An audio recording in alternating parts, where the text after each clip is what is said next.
भगवान श्री पार्श्वनाथ की स्तुति करते हुए कि यह जो जीव है यह मृत्यु से डरता है। बिभेति मृत्युर न ततोस्ति मोक्षो, लेकिन फिर भी उस मृत्यु से इसकी मुक्ति नहीं हो पाती, उस मृत्यु से वह बच नहीं पाता। इसी तरीके से नित्यम शिवम वांछति, हमेशा शिव की यानी सुख की इच्छा करता है, फिर भी न ततोस्ति लाभः, उस इच्छा से उसे लाभ की प्राप्ति नहीं हो पाती। और इस तरह से तथापि बालः भय काम अवश्य, वह बाल बना हुआ रहता है, अज्ञानी बना हुआ रहता है और भय और इच्छा के वशीभूत हमेशा बना रहता है। इसी कारण से वह निरंतर अपने भीतर ताप को प्राप्त होता है और स्वयं ही दुखी बना रहता है। इससे ऊपर के श्लोक में एक चर्चा जो आई थी भवितव्यता की, जिसे पिछले दिनों में आपको बताया गया है, उसी भवितव्यता की चर्चा को और पुष्ट करने के लिए यह आगे बात कही गई है। भवितव्यता एक अलंग शक्ति है और इस भवितव्यता में मुख्य रूप से हमारे अंतरंग शक्ति, हमारा अंतरंग परिणाम, हमारा स्वयं का कर्म, हमारा भाग्य या हमारी अपनी योग्यता, यह इस भवितव्यता का मुख्य स्रोत होता है। जब प्राणी केवल बाहरी कार्यों से अपने कार्य को संपादित करना चाहता है और भीतर उसके पास में कुछ होता नहीं है, तो उस कार्य की उपलब्धि उसे नहीं हो पाती। तो आचार्य कहते हैं अगर भवितव्यता अनुकूल होती है तो कार्य होता है और भवितव्यता अनुकूल नहीं होती है तो कार्य नहीं होता है। बाहर से हम बचने का भी प्रयास करते हैं मृत्यु से, तो बच नहीं पाते, और सुख की प्राप्ति की भी इच्छा करते हैं तो हमें सुख की प्राप्ति भी नहीं हो पाती बाहरी मात्र प्रयासों से। इसलिए यह सिद्धांत समझना जरूरी कहा गया कि हमारे लिए जो कुछ भी उपलब्धियां होंगी वो हमारी अपनी भवितव्यता से होगी, हमारी अपनी योग्यता से होगी, हमारी अपनी होनहार से होगी। और यह होनहार एक अलंग शक्ति है, इसको कोई टाल नहीं सकता। मृत्यु से डरने पर मृत्यु से बचा नहीं जा सकता। जब किसी भी कारण से मरण उपस्थित होता है और उस जीव की आयु यदि पूर्ण होने वाली होती है तो उस आयु को कोई भी बढ़ा नहीं सकता है। इसी को अलंग शक्ति कहते हैं। उस समय पर कोई व्यक्ति कितने ही मंत्र तंत्र करे, कितने ही प्रकार के ज्योतिषियों के पास जाए, कितने ही प्रकार के यज्ञ हवन आदि करे, उससे कुछ भी उसको लाभ नहीं हो सकता। ये अलंग शक्ति है। जीवन में अपनी अंतरंग योग्यता को जानना भी जरूरी होता है, और कभी कभी अगर हमारे अंतरंग में इस तरह के कर्मों का उदय है जो हमारे जीवन को कहीं पर भी क्षत विक्षत कर सकता है, तो उसको परिवर्तित भी किया जा सकता है और नहीं भी किया जा सकता है। इस अलंग शक्ति की बात को ध्यान में रखते हुए कल भी आपसे कहा था कि कर्मों के उदय पर यह निर्भर करता है कि हम उसको कितना परिवर्तित कर सकते हैं। कभी कभी आप लोगों ने ये सुना होगा कि हमारी हाथ की रेखाओं में कहीं ना कहीं छिन्न भिन्न भी आयु होती है। आपने सबने अपने हाथ ज्योतिषियों को दिखा रखे होंगे। कभी ज्योतिषी कहता होगा कि आपकी आयु कहीं पर जाकर के आयु रेखा टूट रही है। आयु की रेखा होती है हाथ में लंबी सी, देखते हो, देख लेना। और ज्योतिषी भले ही वो आपका हाथ ना देखे, वो आपकी अगर कुंडली भी देखेगा तो वो कुंडली से भी ज्ञात हो जाता है। हाथ की रेखाओं से भी, आयु रेखा से भी ज्ञात हो जाता है। अगर वह आयु स्पष्ट है तो पूरा जीवन आपका बना रहता है, और बीच में अगर कहीं वो रेखा टूटती है या कोई दूसरी रेखा उसको काटती है तो भी वह आयु की उस स्थिति में, उस उम्र में कोई ना कोई दुर्घटना की संभावना रहती है। उस दुर्घटना से आप बच भी सकते हो और उस दुर्घटना में आपका जीवन समाप्त भी हो सकता है। जब लोग इस बात को पूछते हैं कि क्या सब कुछ निश्चित है, तो लोग थोड़ा कंफ्यूज हो जाते हैं। जब सब कुछ निश्चित ही है तो हम कुछ कर ही नहीं सकते। आप भी कहते रहते हो मंत्र तंत्र करने से क्या होगा, जब आयु जितनी है उतना ही मिलेगा। वो जो आयु पूरी है वो तो आपको मिलेगी ही, उसमें वृद्धि नहीं होगी। लेकिन जो कभी कभी आपको लगता है कि किसी उम्र में किसी घटना से आयु का विच्छेद होने की संभावना है, वही एक ऐसा समय होता है जब कुछ निश्चितता भी होती है और कुछ अनिश्चितता भी होती है। अगर आप उस उम्र में, उस समय पर कोई सम्यक पुरुषार्थ करते हुए, कुछ संयम भाव के साथ में अपने आप को रखते हुए आगे बढ़ रहे हैं, आपके कर्मों में और भी कोई कर्म सहयोगी बन सकते हैं जो आपको उस दुर्घटना से उबार सकते हैं। आपके लिए अगर वह कहीं पर भी रेखा टूट रही है तो वह कितनी टूट रही है, कितनी क्वालिटी में वह दुर्घटना होगी, यह आपकी निश्चितता अनिश्चितता के रूप में है। उसे आप क्रॉस भी कर सकते हैं और उस घटना से आप अपने आप को बचाने का एक पुरुषार्थ भी करके उस घटना से कुछ हद तक अपने आप को बचा सकते हैं। चोट तो लगेगी, लेकिन चोट भी कई तरह की होती है। सुन रहे हो? जिस उम्र में आपके लिए वह आयु कर्म का निषेक अपना फल देगा, उस उम्र में वह घटना आपके साथ घटित तो होगी, लेकिन उस घटना में अगर कहीं पर कोई कमी आ सकती है तो वह आपके अपने कर्मों के कारण से ही आ सकती है।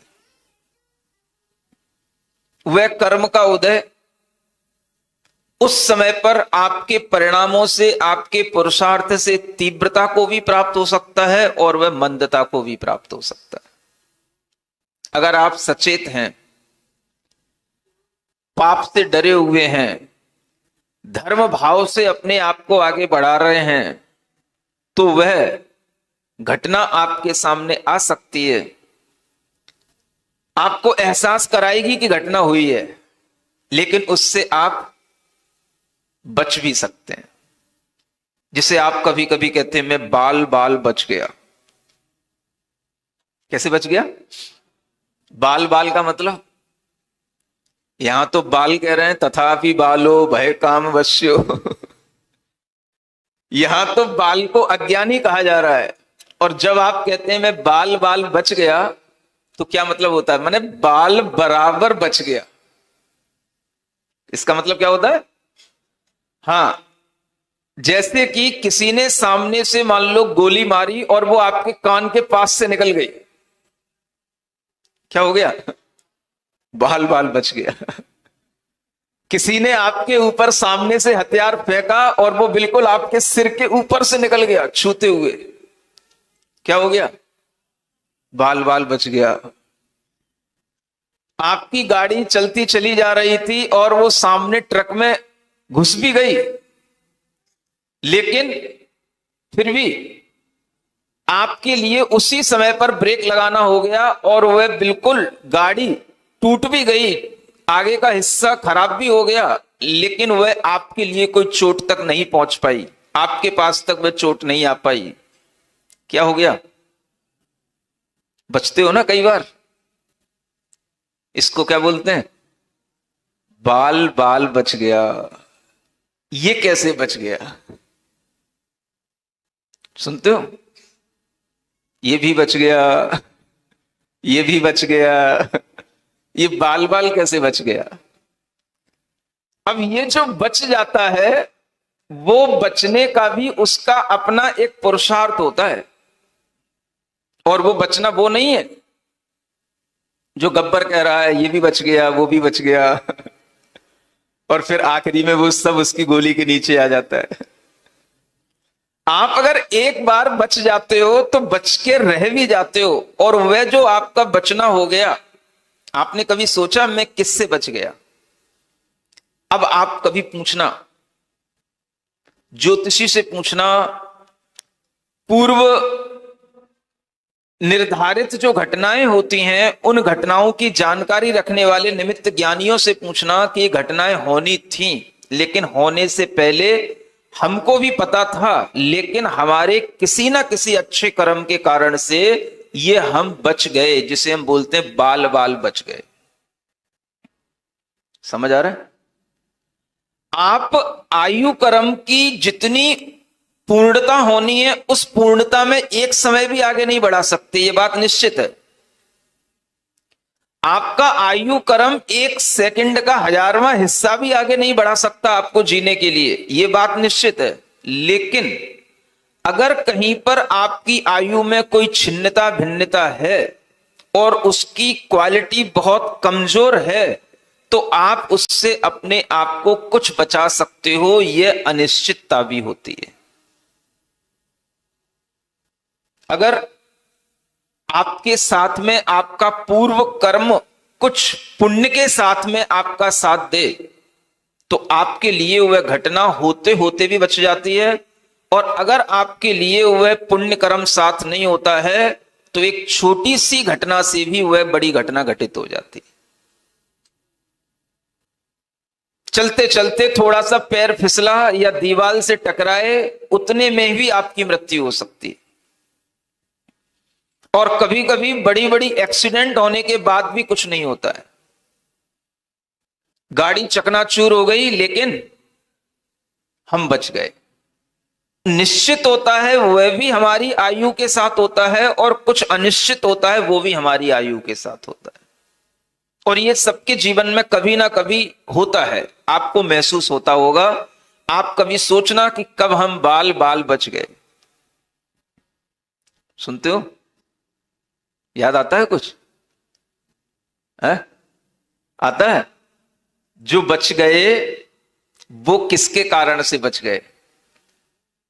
वो ही हमारी भवितव्यता थी, वो कभी कभी बचा पाते हैं। और ये घटनाएं कुछ भी कभी भी हो सकती हैं।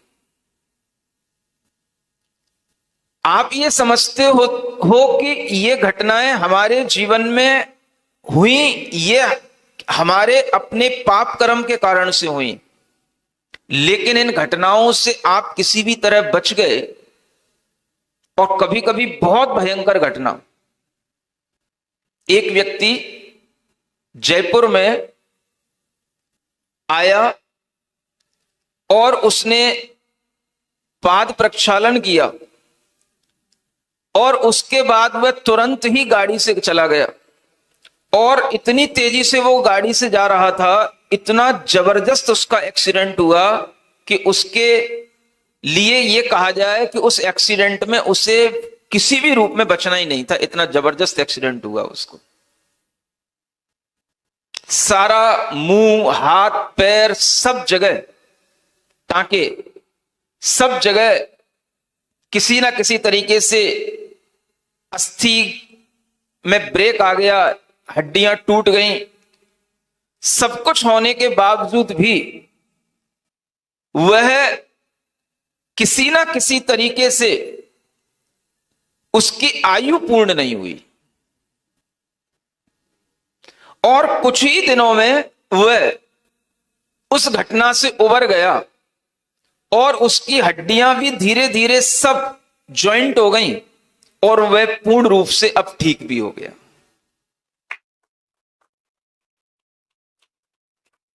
अब आप सोचो कितना बड़ा एक्सीडेंट। सब कुछ, गाड़ी तो पूरी खराब हो गई, पूरी बिल्कुल गई, खराब क्या, पूरी बर्बाद हो गई।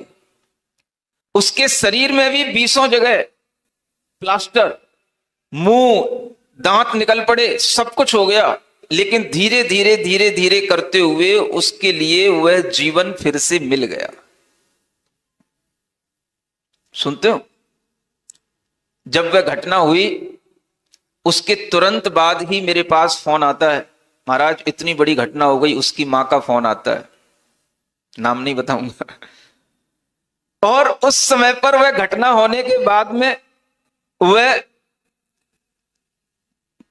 जो कुछ भी भावना हो सकती है, प्रार्थना हो सकती है, वह उसकी मां की तरफ से हुई, आशीर्वाद दिलाया गया।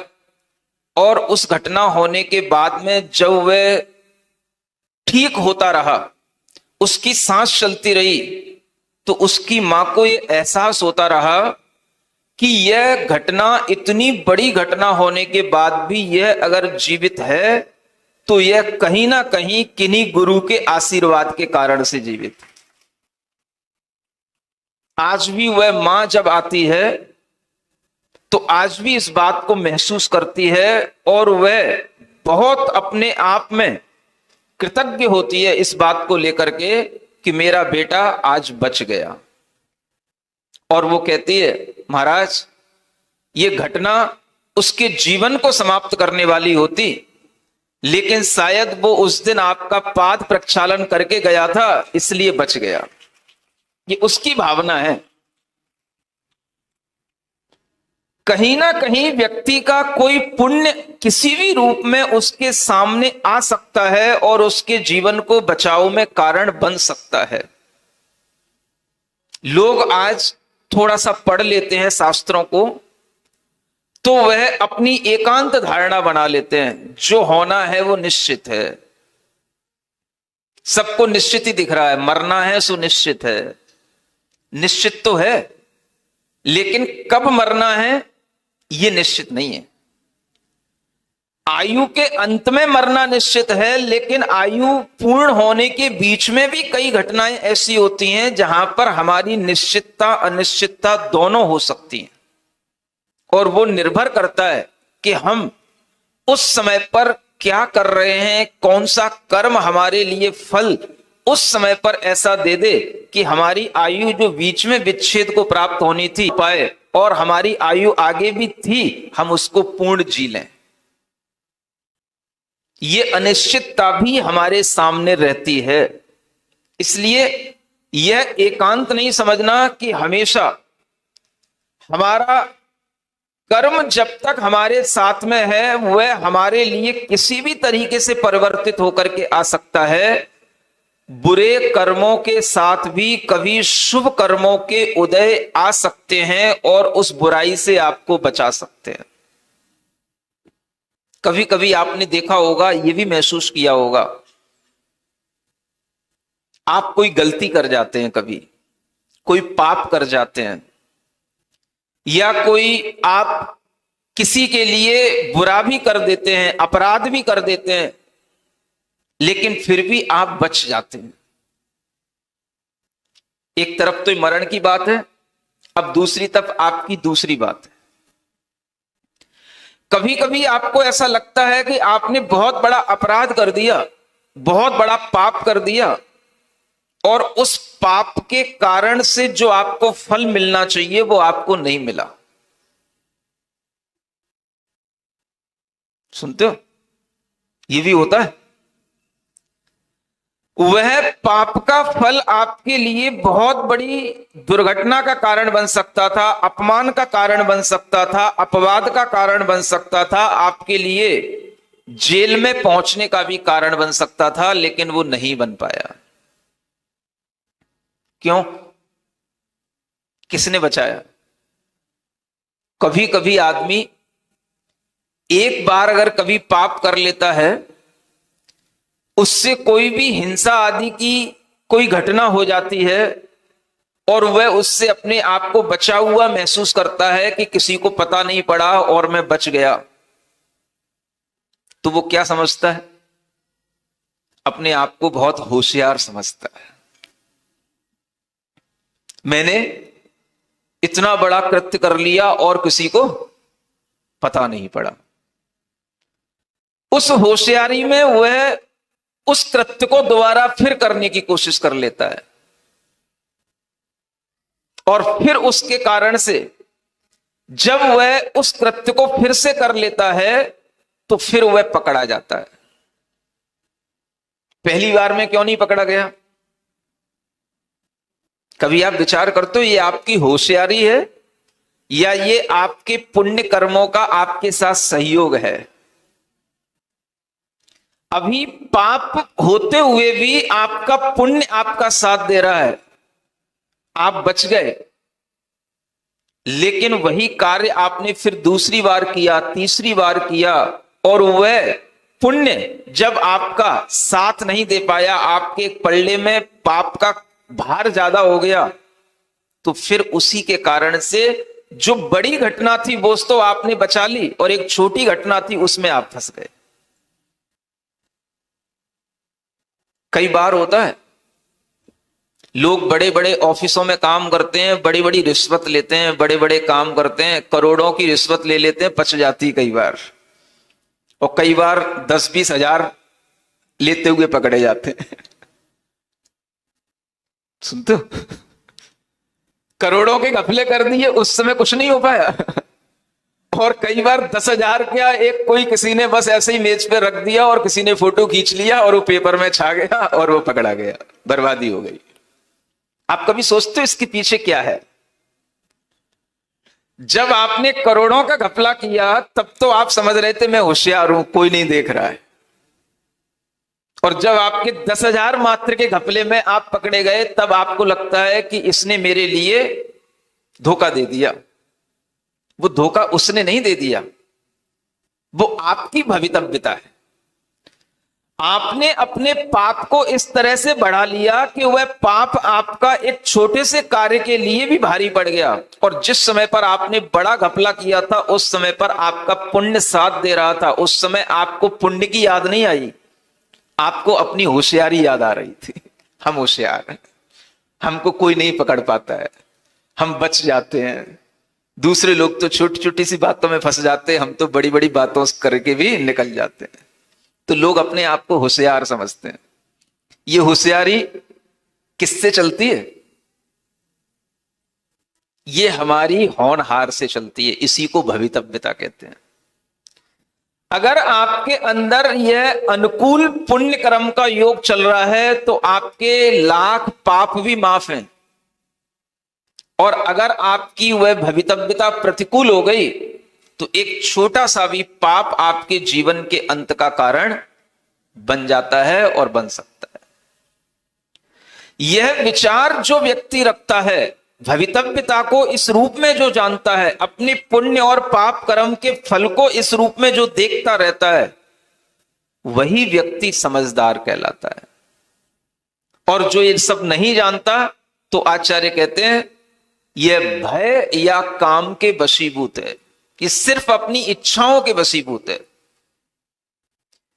उसके मन में जो इच्छा आ रही है वो करता जा रहा है, और इच्छाओं के वशीभूत होकर के उसे ये नहीं समझ आ रहा है कि ये मेरी भवितव्यता के अनुकूलता से हो रहा है या प्रतिकूलता से हो रहा है। आप अपने इष्ट कार्य की सिद्धि नहीं कर पाते। आप कभी सोचते हैं कि मेरी भवितव्यता या मेरा दैव, मेरा कर्म अभी मेरे लिए अनुकूल नहीं है, लेकिन कभी ये नहीं क्षण भर बैठ करके सोचता अभी मेरी भवितव्यता, मेरा कर्म, मेरी होनहार, मेरा दैव, मेरा भाग्य अभी अनुकूल नहीं है। कभी बैठता आदमी? बस इसी को कहते हैं आचार्य ये बाल है, ये केवल काम के वशीभूत है, इच्छा के वशीभूत है। व्यक्ति को अपने इष्ट की सिद्धि के लिए अपने भवितव्य को भी अनुकूल बनाने के लिए पुरुषार्थ करना चाहिए, और वह पुरुषार्थ उसका अगर भीतर से होता है तो ही वह बाहरी कार्य करने के लिए बाहर निमित्त उसे अपने आप सहजता में प्राप्त हो जाते हैं। आचार्य यही कह रहे हैं कि आदमी केवल बाहरी पुरुषार्थ से हर कार्य को सिद्ध करने की कोशिश कर रहा है, और बाहरी पुरुषार्थ सबका एक जैसा हो रहा है, लेकिन सबको एक जैसा फल नहीं मिल रहा है। फल किससे मिलेगा? फल अपनी भवितव्यता के अनुसार मिलेगा। अगर हमारी भवितव्यता अच्छी नहीं है तो उसको बदला भी जा सकता है, यह भी आचार्यों ने कहा है। एक तरफ तो आचार्य कहते हैं अलंग शक्ति है ये भवितव्यता, और दूसरी तरफ आचार्य ये भी कहते हैं कि जो केवल अपनी इच्छा के कारण से इस भवितव्यता को बनाए रखे हुए है तो वह तो बाल होकर के दुखी रहेगा, लेकिन अगर वह अपनी इस भवितव्यता को अनुकूल बनाने के लिए पुरुषार्थ करेगा तो वह इष्ट सिद्धि को भी प्राप्त कर सकता है। भाग्य को अनुकूल कैसे बनाया जाए? वह कुछ पुरुषार्थों के माध्यम से होता है, और वही पुरुषार्थ धर्म पुरुषार्थ कहलाता है। क्या बोलते हैं उसको? नाम सुना है कभी कि नहीं? सिर्फ काम पुरुषार्थ तो सुना है, अर्थ पुरुषार्थ तो सुना है, धर्म पुरुषार्थ तो हमने भुला ही दिया है। वो धर्म पुरुषार्थ किसी भी समय पर हमारे काम में आ सकता है, और वही पुरुषार्थ हमारे काम में आकर के इष्ट सिद्धि को कराता है। तो आचार्य कहते हैं उस पुरुषार्थ की ओर देखो जो हमारी भवितव्यता को अनुकूल बनाते। वो पुरुषार्थ कितना ही बड़ा हो सकता है। अब देखो, अगर आपकी मृत्यु किसी घटना से होनी है तो सबसे बड़ा पुरुषार्थ उसमें क्या होगा? आपके पास में संयम भाव होना, यह सबसे बड़ा पुरुषार्थ होगा। सुनते हो? आचार्य महाराज के पास में जब हम ब्रह्मचारी अवस्था में थे तो एक बार महुआ जी में सभी ब्रह्मचारी लोगों ने मिलकर के एक योजना बनाई कि हमें शिखर जी की यात्रा करने जाना है। आचार्य महाराज ने मना किया, नहीं, हम तुम लोगों को कहीं नहीं भेजेंगे, क्योंकि यात्रा में तुम वाहन का उपयोग करोगे। सुनते हो? अगर संयम की भावना रहेगी तो बड़ी बड़ी घटनाएं भी बच सकती हैं। अगर हम असंयम से चलते हैं तो कोई भी घटना कभी भी घटित हो सकती है। इसलिए आचार्य महाराज कभी भी किसी भी ब्रह्मचारी को, संयमी को कभी भी वाहन का आदेश नहीं देते थे। आचार्य महाराज ने उस समय पर मना कर दिया। कुछ दिनों के बाद में जब वह जबलपुर आए, और जबलपुर में जब उनका विहार हो रहा था, उस समय पर एक घटना बड़ी अजीबो ढंग से घटती है। पूरा संघ चल रहा है और उस संघ के बीच में हम भी चल रहे हैं। मड़िया जी से बाहर निकले, आगे सहजपुर था, वहां पहुंच रहे थे। पूरा संघ चल रहा है और चलते चलते रास्ते में अनेक श्रावक हैं, मुनि महाराज हैं, ब्रह्मचारी हैं, उन सबके बीच में हम भी मुनि महाराज हैं और उन सबके बीच में चल रहे हैं। अचानक से एक तेज आवाज आती है और उस आवाज के आते ही एकदम से ऐसा लगता है जैसे कुछ घटित होने वाला है, कुछ दुर्घटना घटित होने वाली है। क्षण भर के लिए वहीं रुक जाते हैं। एक ट्रक आता है तेजी से पीछे से और वह पास से गुजरता है। एकदम से न जाने कैसा अंधेरा सा छा जाता है और उस टहनी, जो वृक्ष की टहनी थी, ऊपर उसके टूटने की आवाज आती है। समझ ही नहीं पाए कि उसमें क्या हो रहा है, ये आवाज कहां से आ रही है? एकदम से ट्रक का आना हुआ, ऊपर से टहनी का टूटना हुआ, उसकी आवाज आई, और इस सब के बीच में क्षण भर वहीं सहम सा गया, बिल्कुल खड़ा हो गया वहीं पे। और एक क्षण में क्या देखता हूं, एक बहुत बड़ी लकड़ी टेढ़ी मेढ़ी ऊपर से जो टहनी टूटी थी, वो बिल्कुल नाक की सीध से हमारे ऊपर से ऐसे गुजर के जाती है।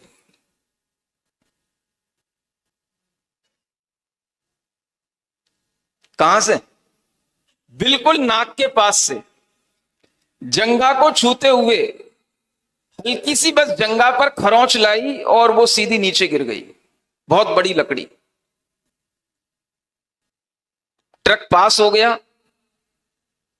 क्षण भर बाद एकदम से ऐसा लगा जैसे कोई बहुत बड़ी दुर्घटना बच गई। पूरा संघ साथ में चल रहा है, मुनि महाराजों के बीच में चल रहा हूं, श्रावक भी आगे पीछे चल रहे हैं, किसी के लिए कुछ नहीं। अचानक से ट्रक कहां से बीच में घुस गया, कहां से लकड़ी में वो मतलब फंस गया, कहां से वो लकड़ी ऊपर से टहनी टूट गई, और वो सिर्फ मेरे ही ऊपर। इसको क्या बोलते हैं? बाल बाल बच गया। समझ आ रहा है? तब मुझे लगा ये बाल बाल बचने वाली घटना कभी बड़ी घटना हो सकती थी, आज ये घटना बाल बाल बच करके बाल बराबर होकर के निकल गई। और ये किसके कारण से निकल गई? तो ये संयम के प्रभाव के कारण से निकल गई। अगर उस समय पर मैं किसी वाहन में होता, बहुत बड़ी दुर्घटना होती। सुनते हो? शाम को जाकर के मैंने आचार्य महाराज को एक बात ज्यों की त्यों बताई, तो हंसने लगे, कहने लगे इसीलिए तो मैं कहता हूं संयम के माध्यम से बड़ी बड़ी घटनाएं बच जाती हैं, और संयमी जीव को कभी भी वाहन का उपयोग नहीं करना चाहिए। ये जब हमें खुद अनुभूत होने लग जाता है, तब हम समझ पाते हैं कि निश्चितता क्या है और अनिश्चितता क्या है।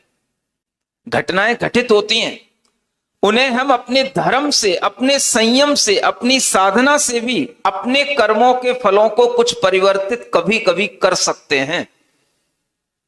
इसी को कर्मों का उत्कर्षण अपकर्षण कहते हैं, और ये सब कर्मों के साथ चला करता है। इसलिए अपने अंदर ये विश्वास रखना चाहिए कि हमारी जैसी भवितव्यता है, वह भवितव्यता के अनुसार वर्तमान में हमारा कार्य हो रहा है, और आगे भी जो कार्य घटित होगा वो हमारी भवितव्यता के अनुसार ही होगा। कभी कभी हम थोड़ा बहुत उस भवितव्यता में परिवर्तन ला सकते हैं, बुरे को भी अच्छा बना सकते हैं, अगर हम भीतरी पुरुषार्थ उस भवितव्यता के साथ करते रहें तो। इसलिए सब काम केवल इच्छा से नहीं होते हैं। बस हमें इच्छा है हम ये बन जाएं, हमारे लिए ये बन जाए, वो हो जाए, ये हो जाए। इच्छा करने से सब काम नहीं होते हैं। किससे होते हैं? बोलो। दिल्ली वाले किस इच्छा से बैठे हैं? ऋषभ विहार में चातुर्मास हो जाए, तो मेरठ वालों को कुछ नहीं चाहिए क्या? मेरठ वाले भी बैठे हैं। अब अगर आपके लिए केवल इच्छा है, तो इच्छा मात्र से तो कैसे होगा?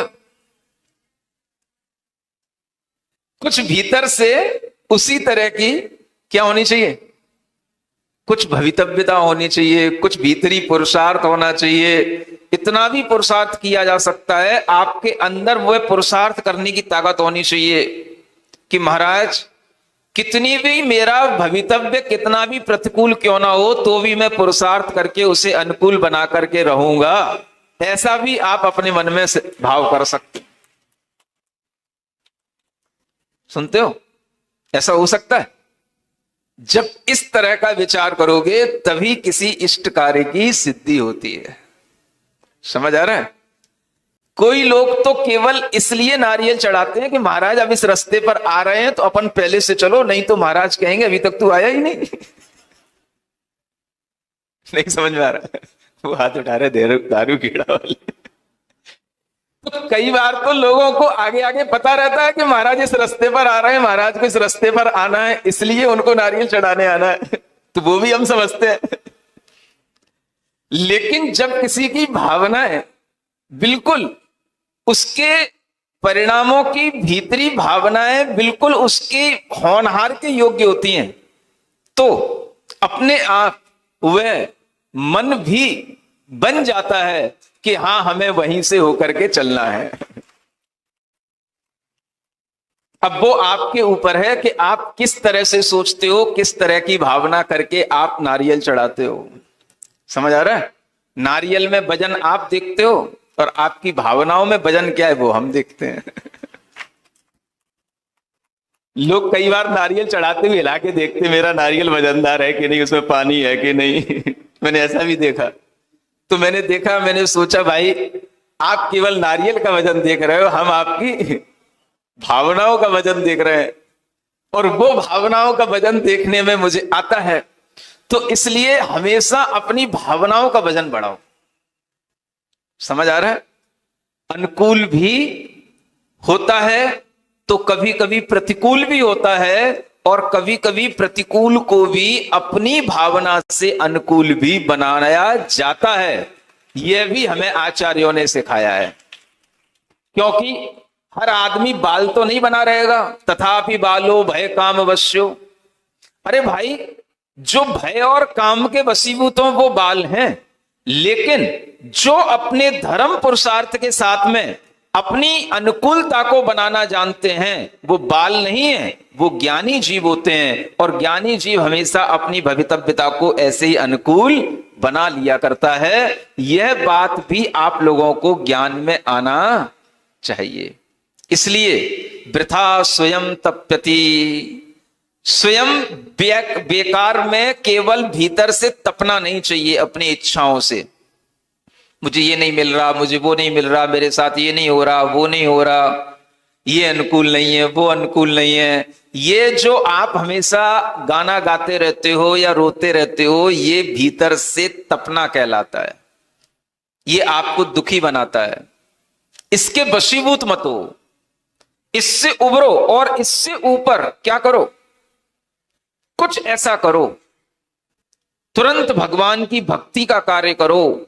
व्रत आदि के माध्यम से भगवान की भक्ति में अपनी वजनदारी बढ़ाओ, कुछ अपने अंदर संयम का भाव लाओ, और इन सब भावों से अपनी अनुकूलता भवितव्यता की जब आप बना लोगे तो आपको फिर तपना नहीं पड़ेगा। फिर आपका कार्य होने पर आपका धर्म के ऊपर भी विश्वास बढ़ जाएगा, और इसी विश्वास को बढ़ाते हुए पुरुषार्थ करना चाहिए।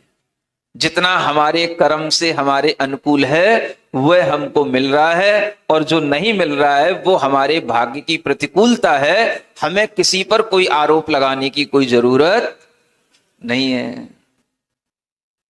सुनते हो कि नहीं? नहीं महाराज, मन है कि मानता, वास्तु शास्त्री को बुलाओ, टोने टुटके करने वाले को बुलाओ, किसी बाबा के पास चलो, कहीं झंडा चढ़ाओ, कहीं चादर चढ़ाओ, कहीं कुछ करो, हो जाना चाहिए, कुछ काम बनना चाहिए। उन्हीं के लिए ये आचार्य समंतभद्र महाराज कहते हैं, ये तरह तरह के बाहरी पुरुषार्थ तो करते हैं, लेकिन जो भीतरी पुरुषार्थ ने करना चाहिए वो ये नहीं करते हैं। इसलिए ये बाल हैं, अज्ञानी हैं, दुखी हो रहे हैं। समझ में आ रहा है आपको? आज के लिए यही उपदेश पर्याप्त है कि हम अपनी भीतरी सामर्थ्य को बढ़ाएं, अपने उपादान की योग्यता को बढ़ाएं, ताकि हमें आचार्य बाल की कोटि में ना रखें और हम ज्ञानियों की कोटि में आ जाएं।